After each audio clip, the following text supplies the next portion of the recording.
Hello बच्चों, आज की कक्षा में आप सभी का बहुत बहुत स्वागत है। आज हम लोग व्याकरण में पत्र लेखन पढ़ेंगे। पत्र लेखन की पुनरावृत्ति करेंगे।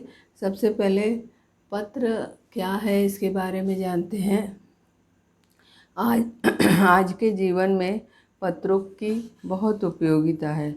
यद्यपि आजकल अपने से दूर रहने वाले अपने मित्रों, संबंधियों और अधिकारियों तथा अन्य व्यक्तियों को अपनी बात संप्रेषित करने के लिए दूरभाष, तार, mail, internet, fax, mobile phone आदि का साधन उपलब्ध है, परंतु पत्र की अपनी अलग उपयोगिता है।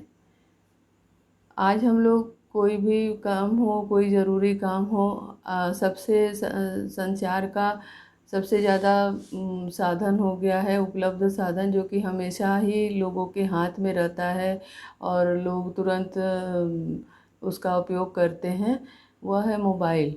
तो मोबाइल के माध्यम से हम अपना काम कर लेते हैं, संदेश भेजने का।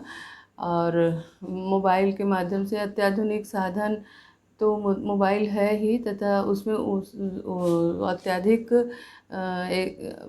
ये आधुनिकीकरण हो गया है उसका। और उसमें नए नए जो नई नई जो उसमें चीज़ें दी गई हैं, लोगों को सुविधाएं दी गई हैं, उससे लोग राह चलते और घर बैठे जैसे भी हो अपने समाचार, अपने संदेशों को वे लोगों तक भेज देते हैं।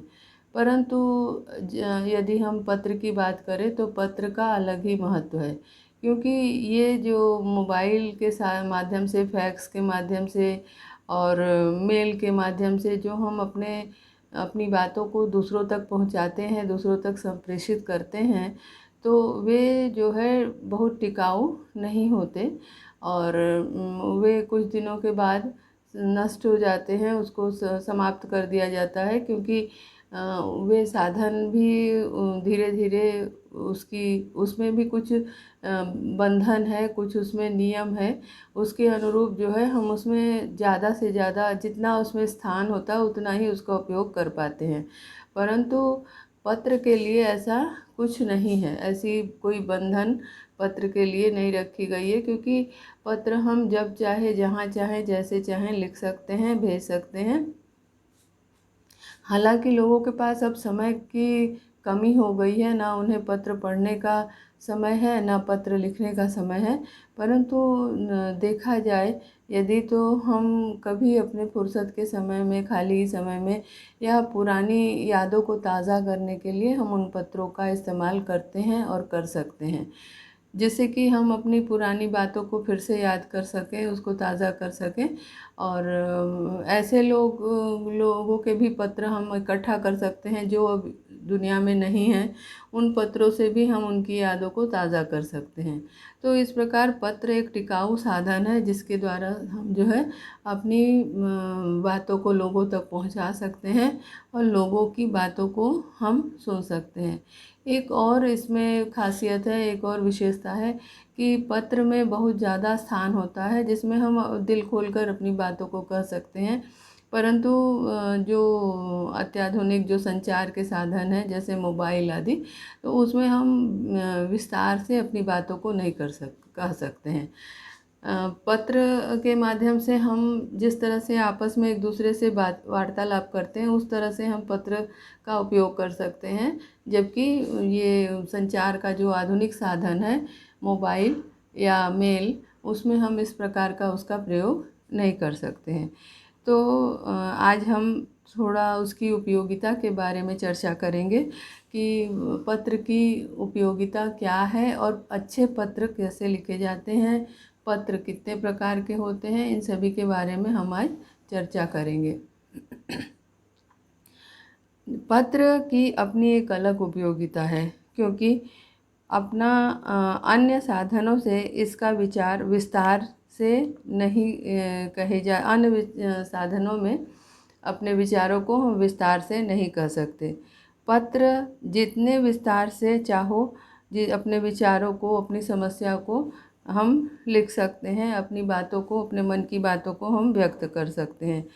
जितना हम इसके माध्यम से अपने विचारों को व्यक्त करते हैं विस्तार से, उतना हम दूरभाष, मोबाइल फ़ोन आदि के द्वारा नहीं कर सकते हैं। अगला इसकी एक और उपयोगिता है कि इन पत्रों द्वारा अपनी बात दूसरों तक पहुंचाना अन्य साधनों की अपेक्षा कम खर्चीला भी है। ये एक सस्ता साधन है, इसमें ज़्यादा धन की खर्च नहीं करनी पड़ती। जितना भी चाहो हम उस अपने मन के विचारों को, अपनी समस्याओं को हम दूसरों तक जितना विस्तार में चाहे हम पहुंचा सकते हैं, परंतु इसके लिए हमें कोई इसमें ज़्यादा धन की खर्च नहीं करनी पड़ती है। दूसरी चीज़ है पत्रों के द्वारा अपनी बात दूसरों तक पहुंचाना अन्य साधनों की अपेक्षा ज़्यादा सुगम है। किसी अधिकारी को शिकायत करने की बात हो, आवेदन हो, प्रार्थना पत्र भेजने की बात हो, इन सभी के लिए भी पत्र जो है वह सर्वोत्तम साधन माना जाता है। यह काम अन्य साधनों द्वारा पूर्ण नहीं किया जा सकता। इसीलिए देखिए, आप जब परीक्षा के फॉर्म भरते हैं तो उसमें आप इन अत्याधुनिक जो साधन हैं जैसे मेल आदि करते हैं, लेकिन एक उसके लिए आपको जैसे एक लिखित या टाइप किया हुआ भी आपको भेजा जाता है, जिसके लिए आप कहते हैं हार्ड कॉपी और सॉफ्ट कॉपी। तो दोनों का साथ में जो आपके ऑफिशियल यानी सरकारी काम है, जो विभागीय काम है, उसमें ऐसा हमें करना पड़ता है। ठीक है, तो अब हम ये जानते हैं कि कार्यालयी पत्र तो कार्यविधि के लिए कार्यालयी पत्र तो उसकी कार्यविधि के लिए पत्र जो है अनिवार्य अंग है, क्योंकि उसमें एक प्रमाण के रूप में ये रखा जाता है। यानी कि मोबाइल या फैक्स या इसके मेल के द्वारा जो समाचार संप्रेषित किए जाते हैं, उसकी एक टाइप की हुई एक कॉपी जो है वो रखी जाती है, जो एक प्रमाण का कार्य करती है। पत्र लेखन इस प्रकार हम देखते हैं कि एक कला है, और इसलिए प्रायः हर कक्षा में पाठ्यक्रम में इसे रखा गया है। पत्र लेखन को शामिल किया गया है, और जिससे कि छात्र इस कला को अच्छी तरह से सीखें और उसको जो है इसमें पारंगत हो जाएं, और अपने जीवन में जब इसकी आवश्यकता हो तो इसका उपयोग कर सकें। अब हम जानते हैं कि पत्र के कितने प्रकार होते हैं। पत्र के कुल मिलाकर के 2 प्रकार होते हैं। एक होता है पत्र के प्रकार। पत्र जो है 2 प्रकार के होते हैं। एक होता है औपचारिक पत्र। पहला है औपचारिक पत्र और दूसरा है अनौपचारिक पत्र। पहला औपचारिक पत्र और दूसरा है अनौपचारिक पत्र। अनौपचारिक पत्र। अब आपको बताएं कि पत्र इन दोनों प्रकारों को कैसे लिखते हैं। इन दोनों प्रकारों को लिखने का तरीका अलग है। जैसे हम सबसे पहले अनौपचारिक पत्र लेते हैं। ठीक है, सबसे पहले हम अनौपचारिक पत्र लेते हैं। पहला अनौपचारिक और दूसरा औपचारिक पत्र करते हैं, क्योंकि अनौपचारिक पत्र जो है औपचारिक पत्र, ये आपके 2 पत्र हो गए। इसमें जो है अनौपचारिक पत्र जो है इसको हम पहले लिखते हैं, क्योंकि ये हम घरेलू उपयोग के लिए करते हैं। ठीक है, ये अनौपचारिक जो पहला पत्र है, अनौपचारिक पत्र कैसे लिखते हैं इसके बारे में हम जानते हैं। अनौपचारिक पत्र। अनौपचारिक पत्र, इसके क्या क्या नियम हैं हम इसके बारे में जानते हैं। सबसे पहले हम अनौपचारिक पत्र किसे लिखते हैं। अनौपचारिक हम अपने मित्रों को लिखते हैं, अपने सगे संबंधियों को लिखते हैं, परिवारजनों को लिखते हैं और जो परिचित वर्ग हैं उनको लिखते हैं। इनको लिखने वाले पत्रों को हम अनौपचारिक पत्र कहते हैं। अनौपचारिक पत्रों को व्यक्तिगत पत्र भी या सामाजिक पत्र भी हम कह सकते हैं। जो अनौपचारिक पत्र होते हैं उन्हें व्यक्तिगत पत्र और सामाजिक पत्र भी कह सकते हैं। अनौपचारिक पत्र जो है लिखने के जो समय निम्नलिखित बातों को ध्यान रखना चाहिए। इसमें जो है आप ध्यान दीजिए कि अनौपचारिक पत्र लिखने के जो नियम है उसके बारे में बता रहे हैं। अनौपचारिक पत्र लिखने के नियम क्या क्या हैं इसके बारे में हम जानते हैं। सबसे पहला नियम क्या है कि अनौपचारिक पत्र को इन पत्रों को पारिवारिक या मित्रों संबंधों की इन पत्रों में अपने पारिवारिक लोगों, रिश्तेदारों, निजी सगे संबंधियों की झलक होती है। इसलिए इन्हें जो है आत्मीयता और अपनेपन की भावना निहित होती है। सबसे पहली विशेषता है कि इन पत्रों में अपने सगे संबंधियों, अपने परिचितों, आत्मीयजनों को हम पत्र लिखते हैं तो इसमें आत्मीयता की विशेषता होती है, उसमें आत्मीयता झलकती है, इसमें आत्मीयता होती है। तो आत्मीयता होनी चाहिए। पत्र लिखने का तरीका ऐसा होना चाहिए कि उसमें आत्मीयता की झलक हो। ठीक है। दूसरा जो है नियम है इसमें इनके निम्नलिखित बातों को ध्यान रखना चाहिए। और दूसरा जो है अनौपचारिक पत्र में समाचार तथा व्यक्तिगत बातों का उल्लेख किया जाता है। इसमें अनौपचारिक पत्रों में कोई समाचार हो, समाचार का उल्लेख करेंगे या तो व्यक्तिगत बातों का उल्लेख करें। उल्लेख या व्यक्तिगत बातों का हम उससे उल्लेख करते हैं।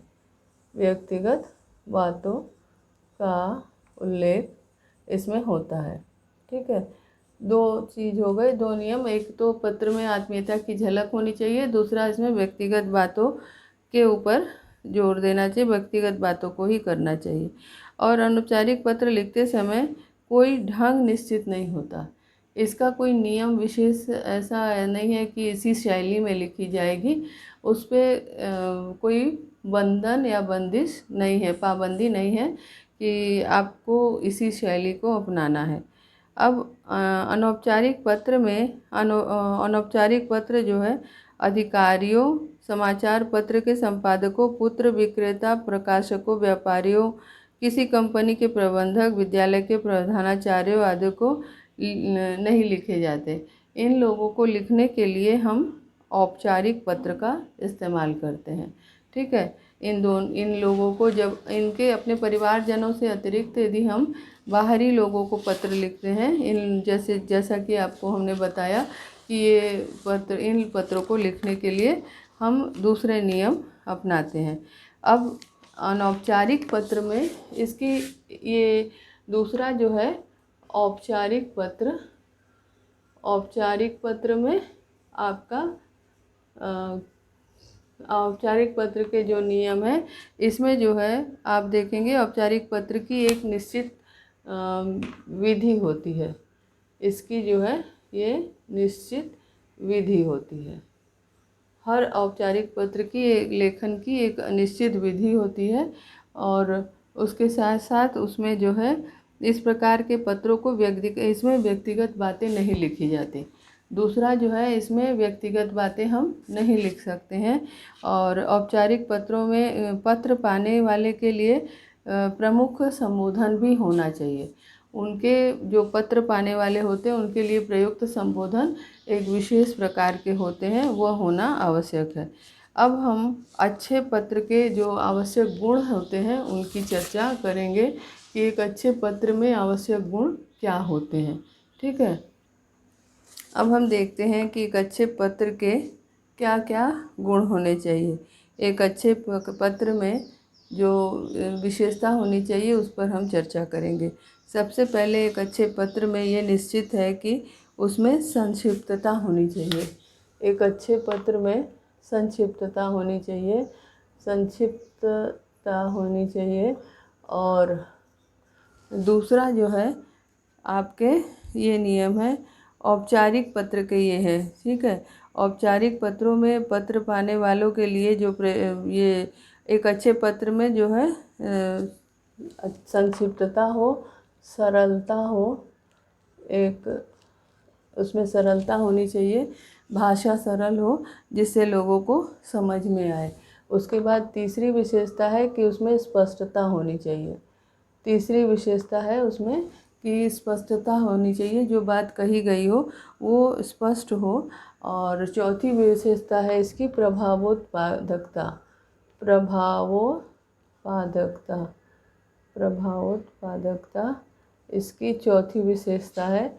और प्रभावोत्पादकता मतलब जो आप बात कह रहे हैं वो लोगों के लिए वो प्रभावशाली ढंग से कही गई हो, जिसका लोगों पर असर पड़े, प्रभाव पड़े। विषय वस्तु की क्रमबद्धता होनी चाहिए। दूसरा इसके बाद है विषय वस्तु जो है क्रमबद्ध ढंग से कहा गया हो। विषय वस्तु की क्रमबद्धता, विषय वस्तु की क्रमबद्धता होनी आवश्यक है। तो इस प्रकार हमने देखा कि एक अच्छे पत्र में क्या क्या गुण होने चाहिए, ठीक है। एक अच्छे पत्र में क्या क्या गुण। अब एक अच्छे पत्र में संक्षिप्तता होनी चाहिए, दूसरा जो है सरलता होनी चाहिए, तीसरा है स्पष्टता होनी चाहिए, चौथा जो है इसमें प्रभावोत्पादकता होना चाहिए, और पांचवा जो है विषय जो है वह उसमें क्रमबद्धता होनी चाहिए। अब पत्र के अंग क्या हैं, पत्र के मुख्य अंग क्या होते हैं, वो हम उस पर चर्चा करते हैं।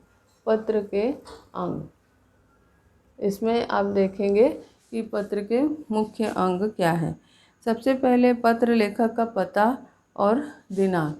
सबसे पहला होता है इसमें नियम कि पत्र जो लिखता है उसका पता, पत्र लेखक का पता और दिनांक सबसे पहला इसमें ज़रूरी चीज़ है, जो वह ये है कि पत्र लेखक का पता और दिनांक होना चाहिए।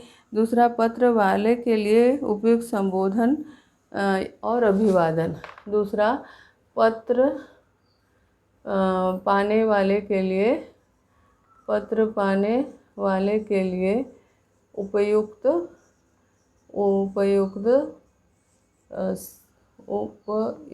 संबोधन होना चाहिए पत्र पाने के लिए, और उपयुक्त संबोधन और अभिवादन का होना आवश्यक है, ठीक है। ये जो है आवश्यक चीज़ है, अभिवादन, ठीक है। हम पत्र जो लिखते हैं उसमें हम किसको पत्र लिख रहे हैं, तो उसके लिए हम उचित जो है संबोधन करेंगे, और उसके बाद अभिवादन। जैसे बड़ों को यदि पत्र लिख रहे हैं तो हम उनके अनुसार चरण स्पर्श प्रणाम आदि लिखते हैं। छोटों को लिखेंगे तो स्नेह और स्नेहिल स्मृतियाँ आदि शब्दों का प्रयोग करेंगे। और उसके बाद बड़ों को मतलब कि उसमें उम्र के हिसाब से, रिश्ते के हिसाब से हम संबोधन करेंगे और साथ साथ में उसका अभिवादन करेंगे। अब अगला जो है पत्र का मुख्य विषय। पत्र का मुख्य विषय क्या है, उसके बाद उसकी बारी आती है। तीसरा हम ये लिखेंगे कि जो हम पत्र लिख रहे हैं उसमें पत्र का विषय क्या है, किस बात पे हम पत्र लिख रहे हैं, ठीक है। पत्र का विषय हो गया। और चौथा जो है पत्र की समाप्ति पे प्रयुक्त शब्दावली। जो पत्र की समाप्ति होती है उसमें कौन सी शब्दावली का प्रयोग करेंगे। पत्र की समाप्ति में प्रयुक्त शब्दावली ये कौन सी होनी चाहिए, इस पर हम ध्यान देंगे। पत्र की समाप्ति में कौन सी शब्दावली का प्रयोग हम करेंगे, इसका हम ध्यान देंगे। और उसके बाद जो है पत्र पाने वाले का पता। पत्र पाने वाले का फिर पता लिखेंगे। अंतिम है पत्र पाने वाले का पता। पत्र पाने वाले का पता, ये हम इन बातों का ध्यान देंगे।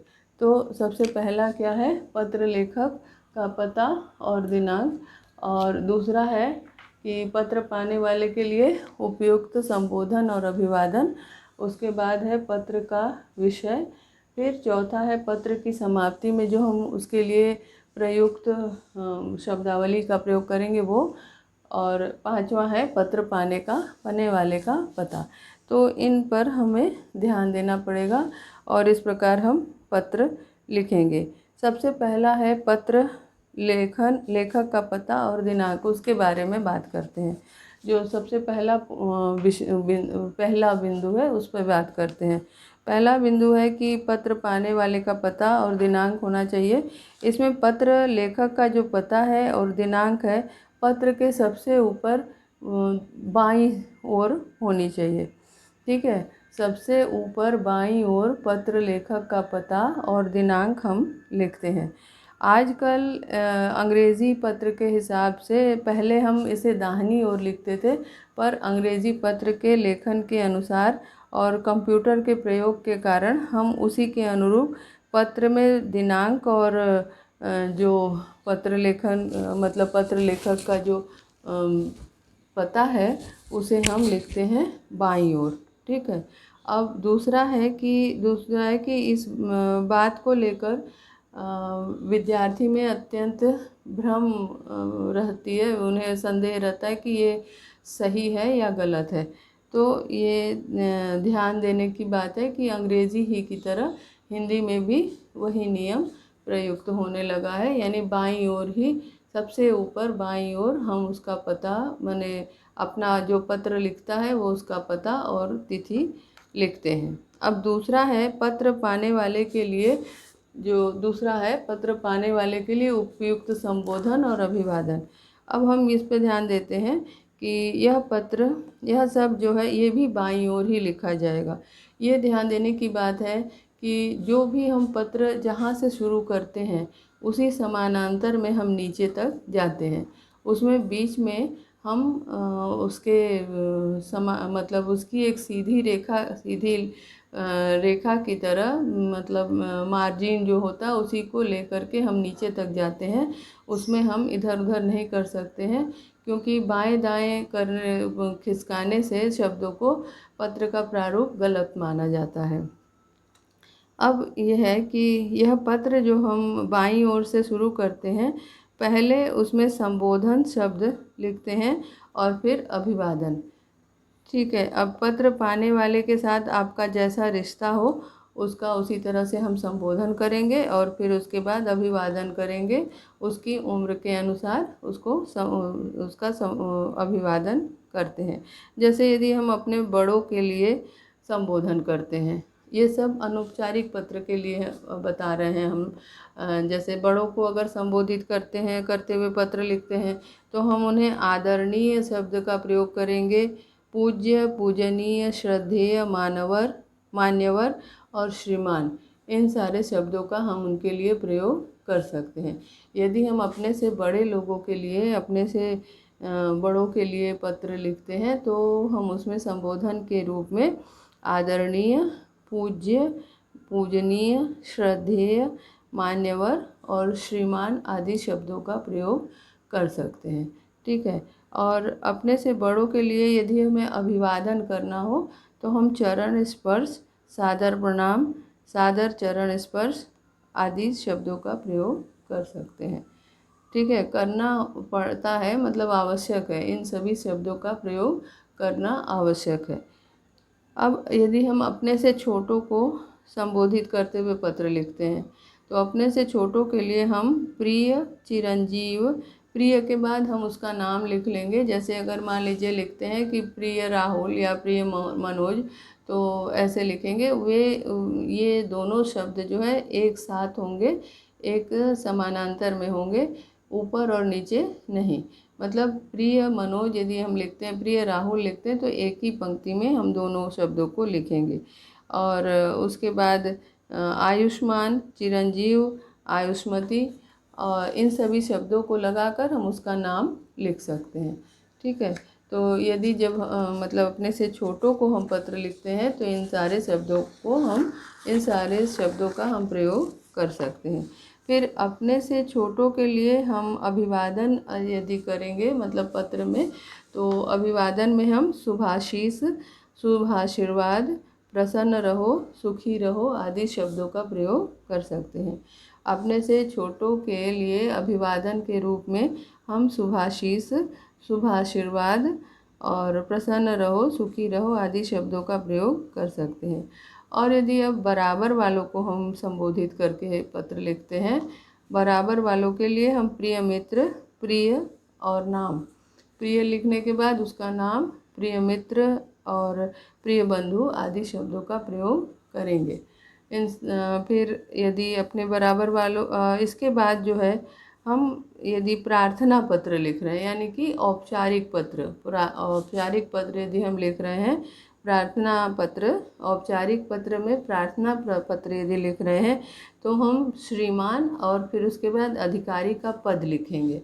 ठीक है, श्रीमान लिखने के पश्चात हम औपचारिक पत्र में उनका पद लिखेंगे। जैसे कि यदि हम लिखते हैं कि जिलाधिकारी को पत्र, तो हम लिखेंगे श्रीमान जिलाधिकारी महोदय, या अब श्रीमान न लिख करके सीधा पद भी लिख सकते हैं, जैसे कि सेवा में संपादक महोदय।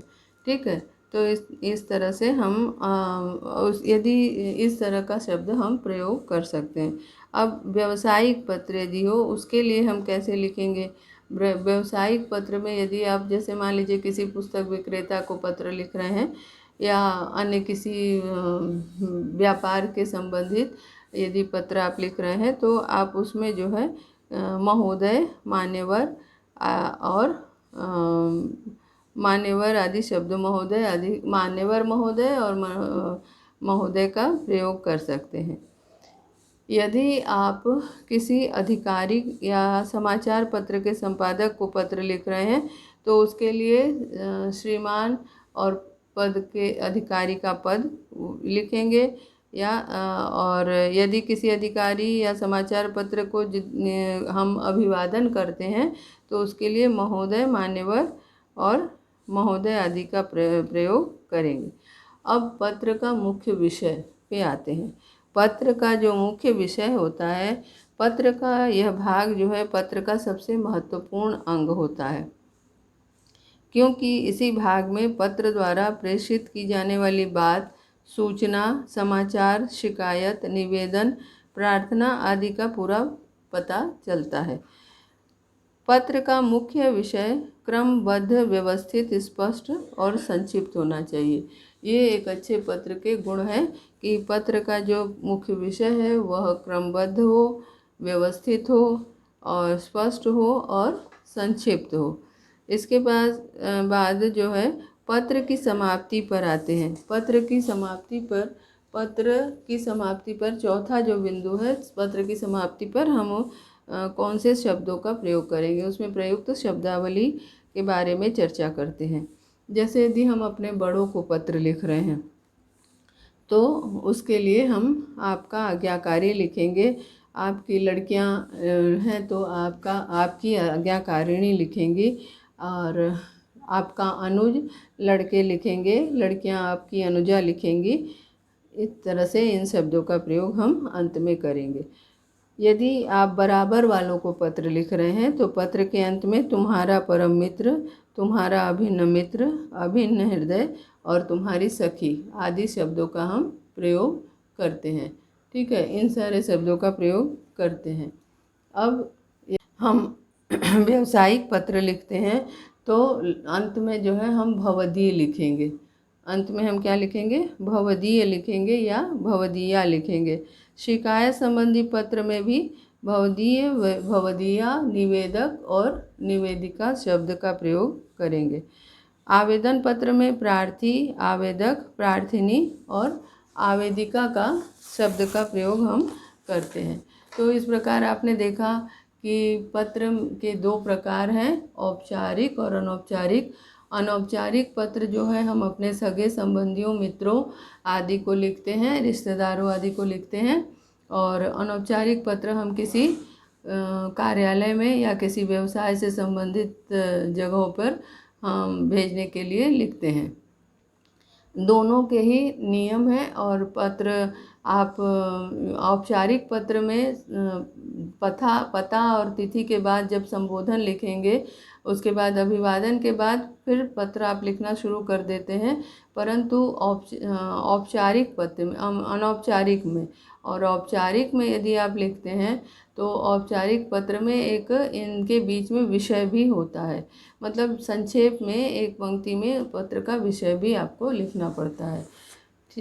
आज इतना ही, शेष अगले में चर्चा करेंगे, अगली कक्षा में। धन्यवाद।